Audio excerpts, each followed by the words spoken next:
Bismillahirrahmanirrahim. Assalamualaikum warahmatullahi wabarakatuh.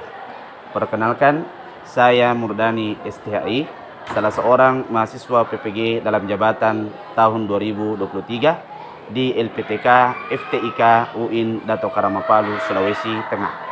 Pada kesempatan ini, saya akan menyajikan sebuah video pembelajaran sebagai salah satu syarat untuk memenuhi uji kinerja yang dilaksanakan pada tanggal 26 Agustus 2023 bertempat di Madrasah Aliyah Al-Ikhlas Ujung.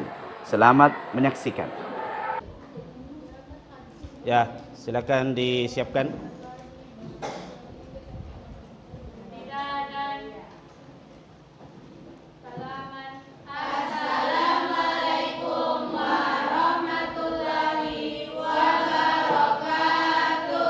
Waalaikumsalam warahmatullahi wabarakatuh.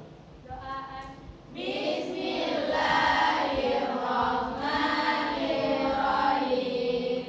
Nawaitu ta'alluma linaili ridallah wa izalatil jahli an nafsi wa ghairihi wa iyya'id dini wa lisyukuri ni'mah biniyatin shadiqatin ma'at tawakkul. Amin ya rabbal alamin. Baik. Saya absen dulu.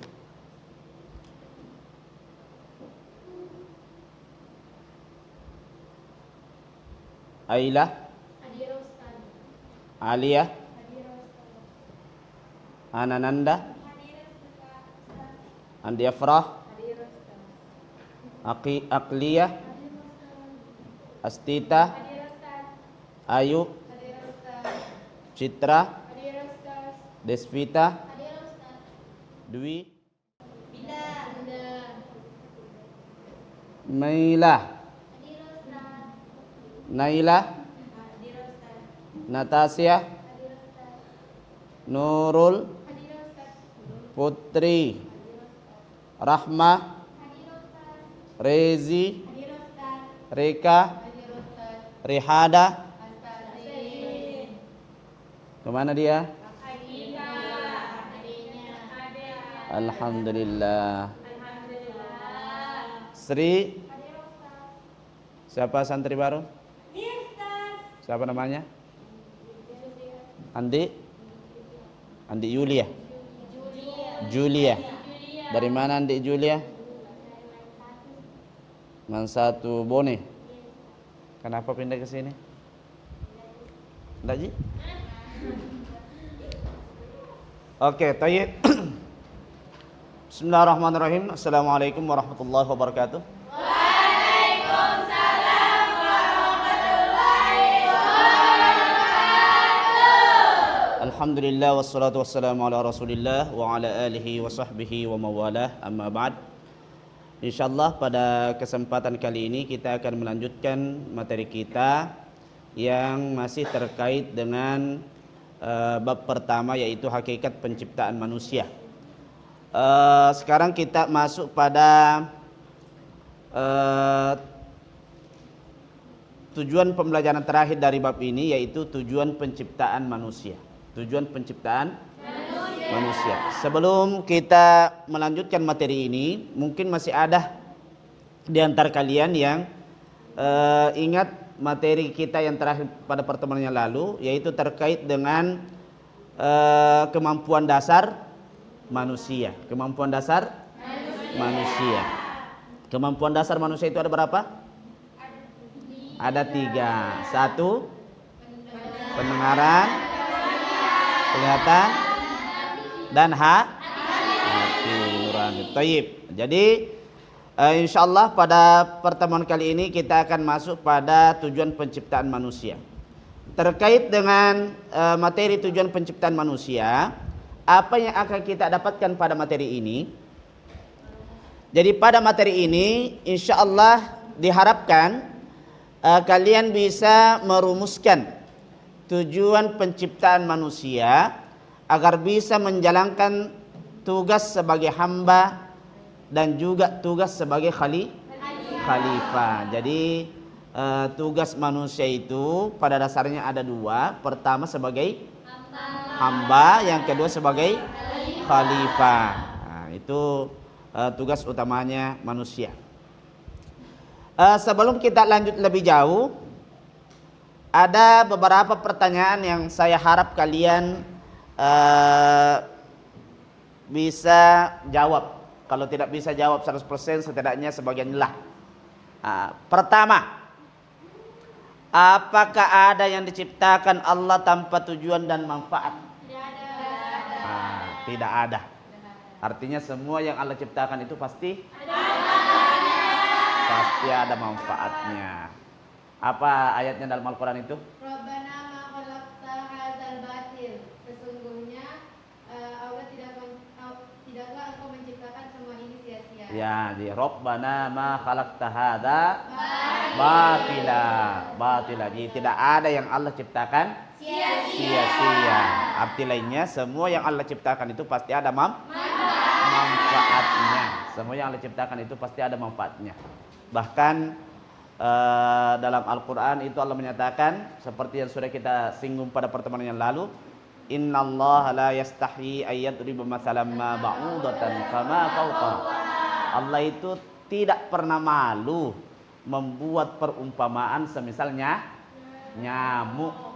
Bahkan fama fawqa, bahkan yang lebih kecil daripada nyamuk Allah tidak malu. Jadi pada pertemuan yang lalu kita singgung bahwa ternyata melalui nyamuk Allah itu bisa menjadikan banyak orang membuat lapangan pekerjaan. Gara-garanya nyamuk. Betapa banyak orang yang bekerja di mana perusahaan beri obat nyamuk, ada Baygon, Nomos. Nah, itu semuanya gara-garanya nyamuk dan lain sebagainya. Itu yang pertama. Bahkan kemarin saat kita membuat kegiatan P5 PPRA, kita membuktikan bahwa ternyata hal-hal yang boleh jadi menurut sebagian orang itu tidak ada gunanya, seperti misalnya barang bekas, ternyata bisa dimanfaatkan. Nah, jadi sekali lagi itu membuktikan bahwa tidak ada yang Allah ciptakan sia-sia. Semuanya pasti ada gunanya. Yang kedua, tahukah kalian tujuan diciptakannya manusia? Jadi kalau barang bekas saja ada gunanya, nyamuk saja ada manfaatnya, maka kira-kira manusia ada manfaatnya atau tidak? Kalau ada manfaatnya atau ada tujuannya, apa kira-kira tujuan diciptakan manusia? Tujuan manusia diciptakan diantaranya adalah beribadah. Itu salah satu diantara yang akan kita bahas. Yang ketiga, tahukah kalian tugas seorang hamba? Melakukan perintah dan menjauhi larangan. Apakah tugas seorang khalifah? Menyampaikan apa? Ajaran apa? Itu tugas khalifah atau tugas nabi? Jadi alhamdulillah, di antara 4 pertanyaan ini 3 diantaranya bisa kalian jawab. Kemudian yang terakhir itu perlu diperjelas. Artinya materi ini memang penting untuk kita bahas supaya semakin jelas. Untuk membahas materi ini maka kita ada 2 surah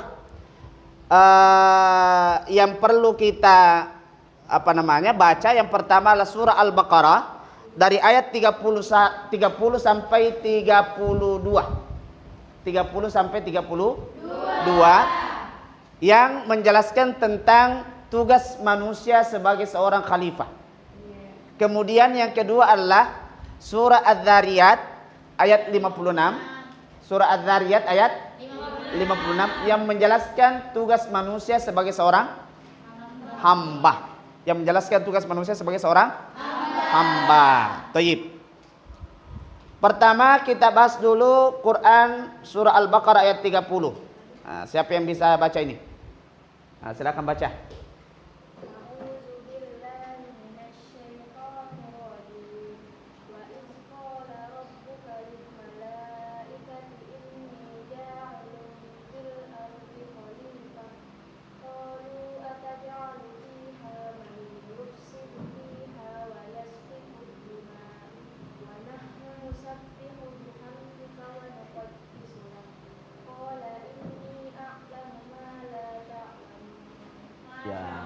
Alhamdulillah, bagus sekali ini bacanya. Jadi pada Quran surah Al-Baqarah ayat 30 Allah menyatakan a'udzubillahi minasyaitonirrajim. Wa idz qala rabbuka lil malaikah. Dan ingatlah ketika Tuhanmu berfirman kepada para malaikat, inni ja'ilun fil ardi khalifah. Inni sesungguhnya saya. Inni sesungguhnya saya. Ketika Allah menggunakan kata inni dalam Al-Quran, itu menunjukkan bahwa dia sendiri yang melakukannya tanpa ada keterlibatan makhluknya. Itu makna inni.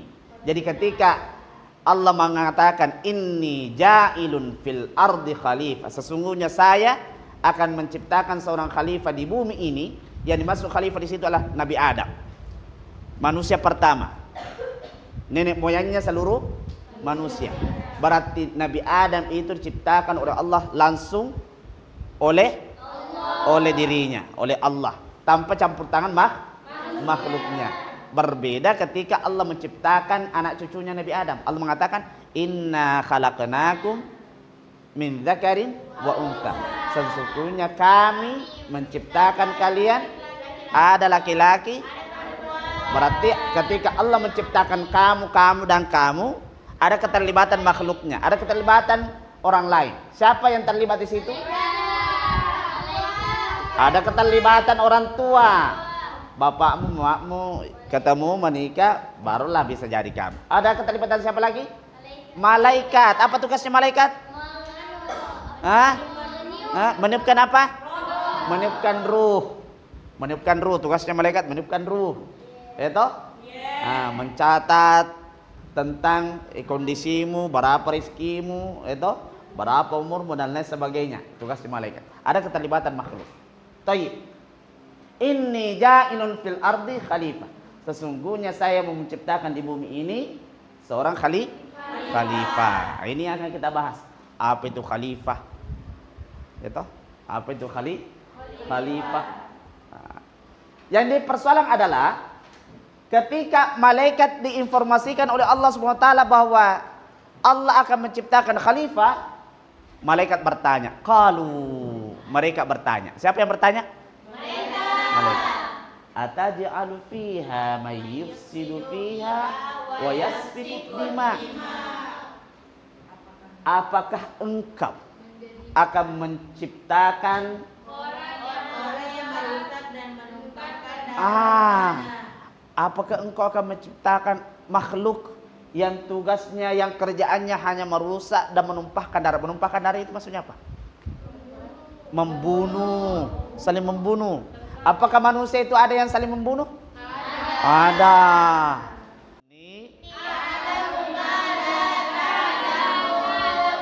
Saya lebih mengetahui. A'lamu itu. A'lamu itu isim apa namanya ini? Isim tafdil. Isim yang bermakna lebih. A'lam. Sesungguhnya saya lebih mengetahui apa yang kamu tidak ketahui. Sesungguhnya saya lebih mengetahui apa yang kamu tidak ketahui. Jadi apakah ada manusia yang saling membunuh? Ada. Apakah ada manusia yang suka melakukan kerusakan? Ada. Tetapi Allah mengatakan inni a'lamu malat. Saya lebih mengetahui apa yang kau tidak ketahui. Artinya meskipun ada nanti manusia, ada makhluk yang kerjaannya juga membunuh dan merusak, tetapi saya menciptakan mereka itu dengan tujuan yang jauh lebih baik daripada itu. Artinya lalu kemudian manusia kan juga disebut khalifah. Inni ja'ilun fil ardi khalifah. Sesungguhnya saya mau menciptakan khalifah di bumi ini. Pertanyaannya, apa yang dimaksud khalifah di situ? Khalifah ya, secara istilah Allah.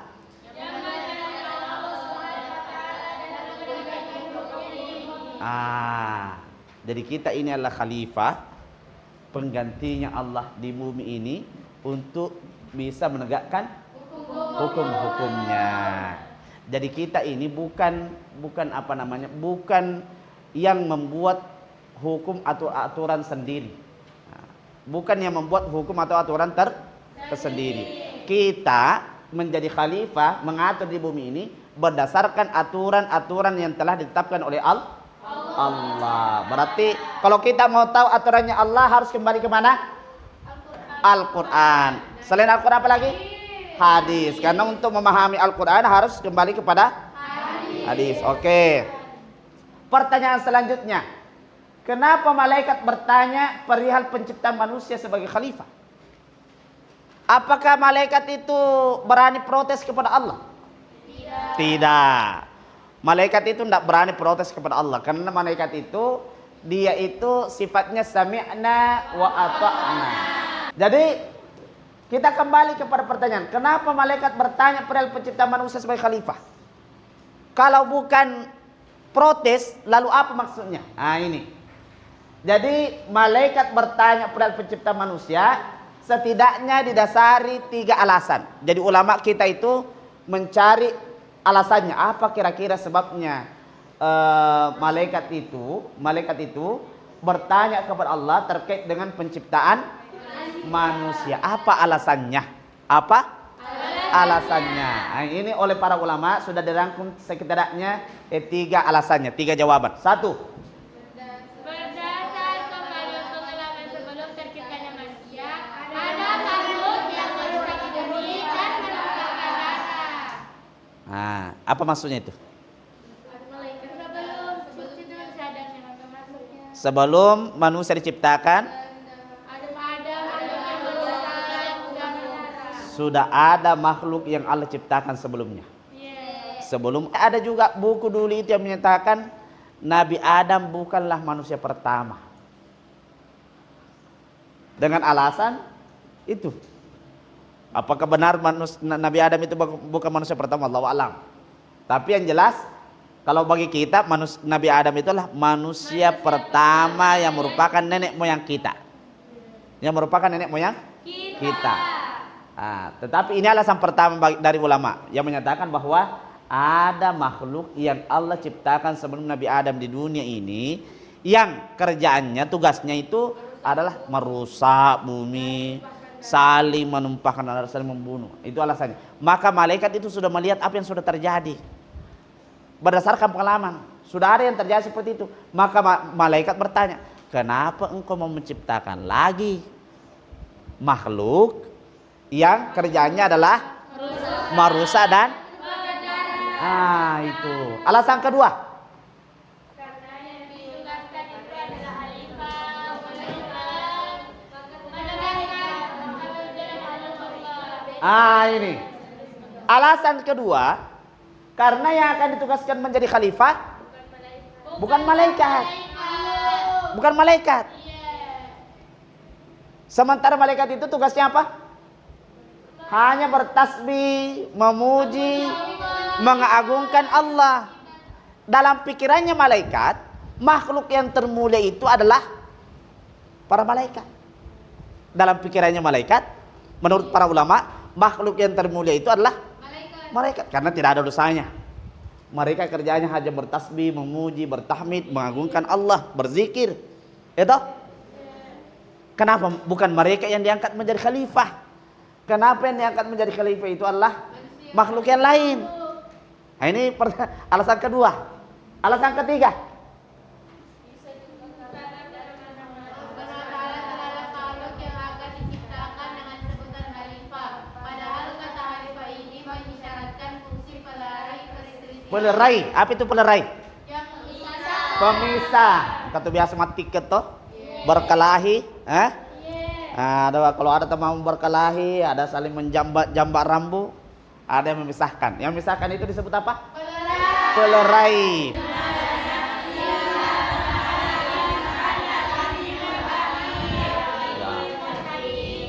Qalu, para malaikat menjawab, Subhanak, la ilma lana illa ma 'allamtana.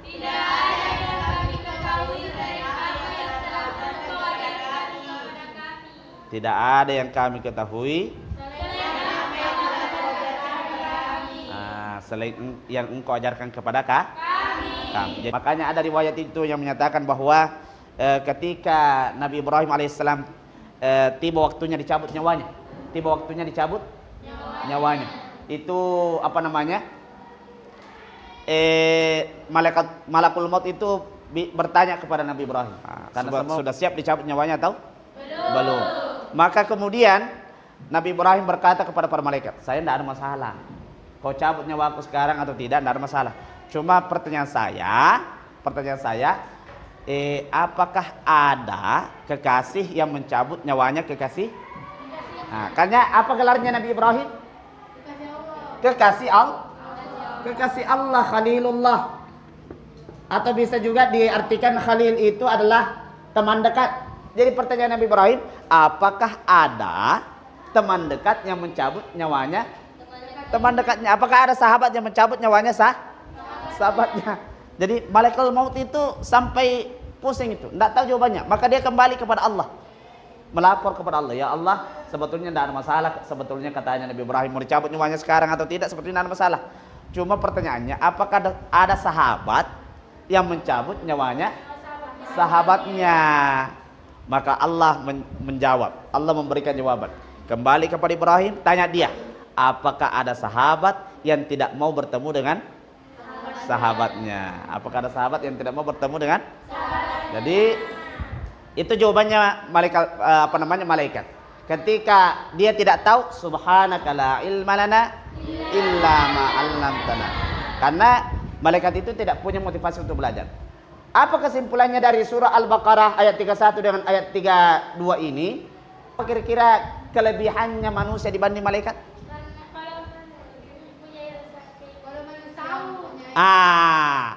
Manusia itu kelebihannya dibanding malaikat, dia punya motivasi untuk belajar secara mandiri. Kalau manusia itu memaksimalkan akalnya, maka manusia itu jauh lebih hebat dibanding malaikat. Malaikat memang punya akal. Karena kalau kita bicara tentang akal dan nafsu, maka ada 3 makhluk yang terkait. 1, malaikat. Yang kedua, manusia. Yang ketiga, hewan. Kalau kita bicara tentang akal dan nafsu, maka ada 3 makhluk yang terkait. Nah, siapa itu? Malaikat. Malaikat ada akalnya? Ada akalnya. Malaikat bisa tahu mana yang baik, mana yang buruk. Mana yang baik, mana yang buruk. Tapi apakah malaikat punya nafsu? Tidak. Malaikat itu tidak ada yang makan, tidak ada minum. Makanya di kitab Aqidatul Awam dikatakan, wal malakul ladzi bila abin wa la akla wa la syurba wa la naum lahu. Malaikat itu tidak ada bapaknya, tidak ada ibunya. Kalau tidak ada bapaknya, tidak ada ibunya, berarti jelas tidak ada juga anaknya. Karena dia tidak punya motivasi untuk, tidak ada nafsunya kepada lawan jenis. Jadi malaikat itu apa jenisnya? Laki-laki atau perempuan? Tidak ada jenisnya. Karena dia tidak butuh dengan itu. Tidak ada. Jangan kau bayangkan bahwa malaikat itu ada laki-laki, ada perempuannya. Karena dia tidak butuh dengan itu. Tidak ada nafsunya. Dia tidak ada nafsu untuk makan, tidak minum, tidak tidur. Itu malaikat.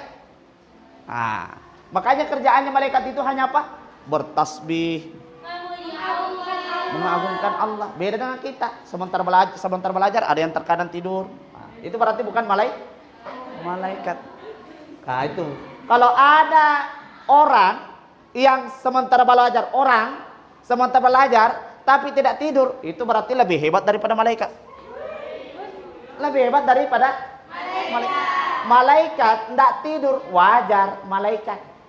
Dia tidak punya nafsu. Tidak punya nafsu. Kalau ada orang yang belajar tidak tidur, lebih hebat daripada malaikat. Itu malaikat. Ada akalnya tapi tidak ada hewan.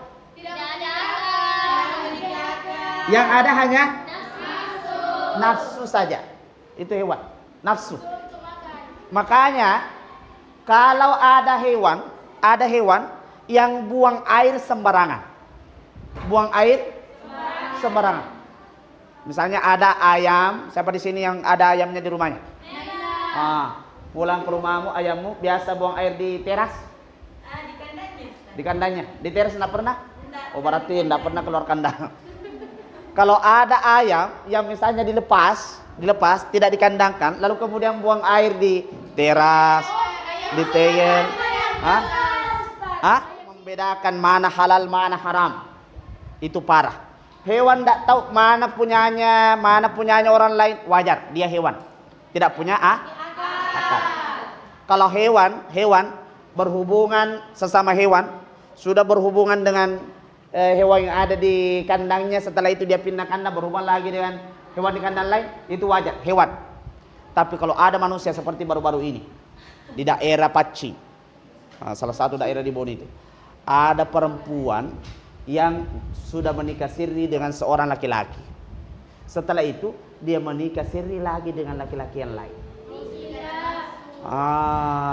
Poliandri. Akhirnya apa yang terjadi? Ini suami kedua ini marah.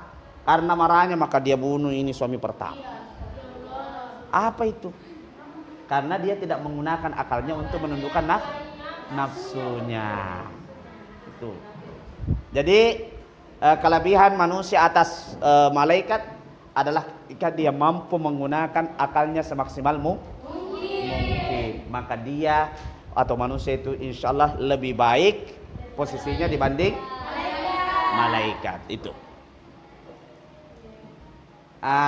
Selanjutnya surah Az-Zariyat ayat 56. Siapa yang baca itu? Wa ma khalaqtul jinna wal insa illa liya'budun. Ma itu ma apa namanya itu?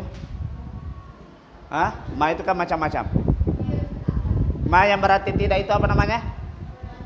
Manafi. Ma yang berarti tidak. Nah.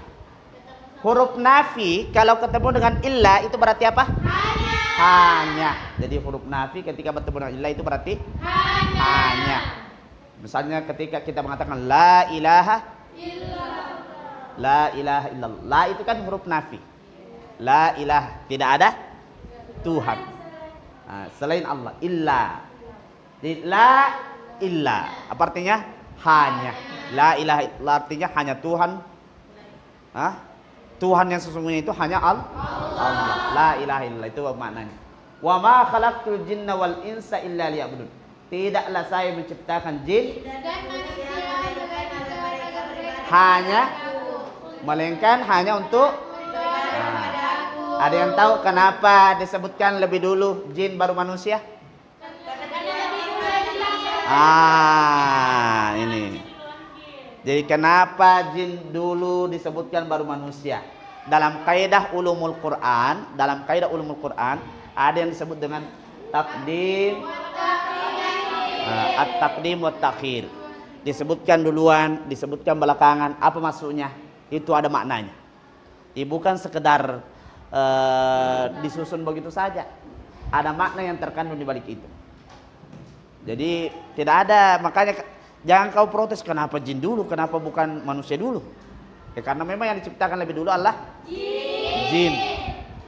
Maka ketika misalnya Allah menginformasikan tentang penciptaan laki-laki dan perempuan, yang disebutkan itu pasti laki-laki dulu baru perempuan. Karena yang diciptakan dulu Allah laki-laki dulu baru perempuan. Kemudian yang kedua, Allah mengatakan illa liya'budun, kecuali hanya untuk beribadah. Liya'budun, kecuali hanya untuk beribadah. Ya'budun ini fi'il apa? Fi'il mudhari. Apa artinya itu fi'il mudhari dalam ayat ini? Lil istimrar. Apa itu lil istimrar? Menunjukkan kesinambungan. Apa itu kesinambungan? Berlanjut terus menerus. Pertanyaannya, apakah kita bisa beribadah kepada Allah terus menerus tanpa putus-putus? Bisa. Kenapa? Karena yang dimaksud dengan ibadah itu ada dua. Ada ibadah mahdoh, ada ibadah atur secara rinci ketentuannya dalam Al-Quran maupun dalam hadis. Misalnya kalau sholat, bagaimana caranya sholat, apa yang harus dilakukan sebelum sholat, itu bagaimana gerakannya, apa-apa baca-bacaannya, itu yang disebut dengan mahdah. Zakat, apa-apa yang harus dizakati, berapa banyak yang harus dikeluarkan, itu disebut. Puasa, waktunya diatur, sejak kapan sampai kapan, itu kapan waktunya, itu yang disebut dengan mahdah.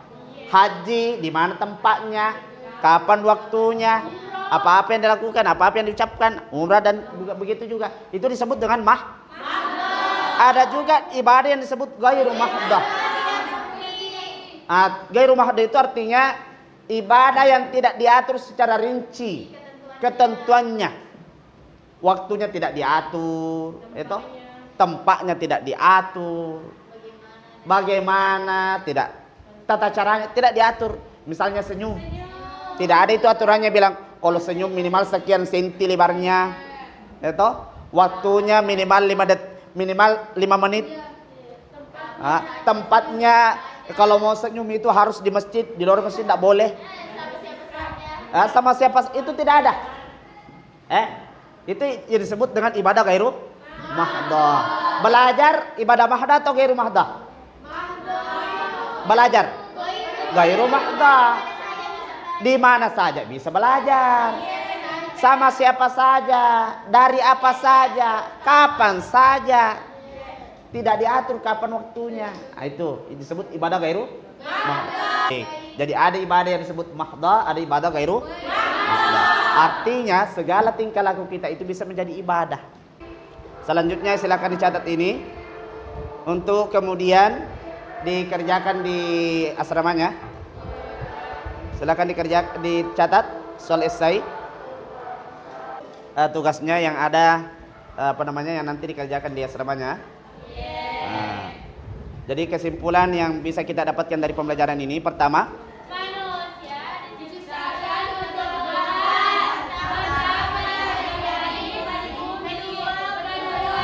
berdoa, jadi tugas manusia itu ada berapa? 2. 1.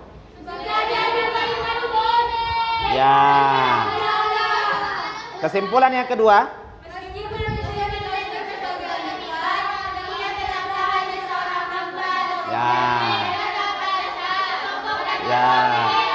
kau harus ingat itu. Khalifah itu kan identik dengan pemimpin, identik dengan bos. Tetapi kau harus ingat bahwa manusia selain sebagai khalifah juga sekaligus sebagai seorang hamba. Yang ketiga,